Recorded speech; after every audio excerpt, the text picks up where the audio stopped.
అక్రమ నిర్మాణాల విషయంలో హైడ్రా కమిషనర్ ఏవి రంగనాథ్ మరో సంచలన నిర్ణయం ప్రకటించారు.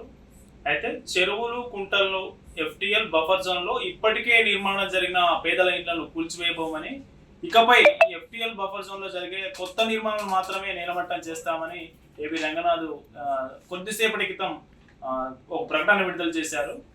దీన్ని బట్టి చూస్తే మొత్తానికి కొత్తగా వెలిసే ఎవరైతే కొత్తగా ఎఫ్టీఎల్ బఫర్ జోన్ లో నిర్మాణాలు చేపట్టిన వాటినే కూల్చివేయబోతున్నాం, పేదలను వాటిని ఇప్పటికే నిర్మాణం జరిగి అందులో నివాసం ఉంటున్న భవనాలను కూల్చివేయబోమని చెప్పడం వెనుక హైడ్రా కొంత వెనక్కి తగ్గినట్లుగా మనం భావించవచ్చు.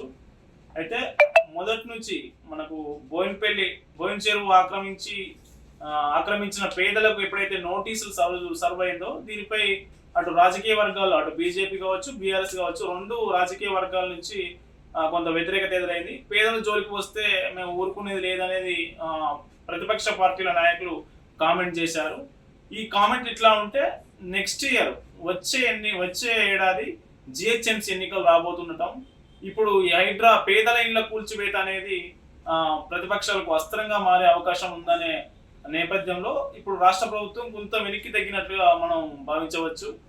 అయితే ఈ ఎఫ్టీఎల్ బఫర్ జోన్ లో కొత్తగా నిర్మాణం జరిగే భవనాలను కానీ మన బిల్లాలను కానీ నివాసం లేకుండా వ్యాపార ప్రయోజనాల కోసం నిర్మితం జరిగే నిర్మాణాలను కూల్చివేస్తామని ఏవి రంగనాథ్ ప్రకటించారు.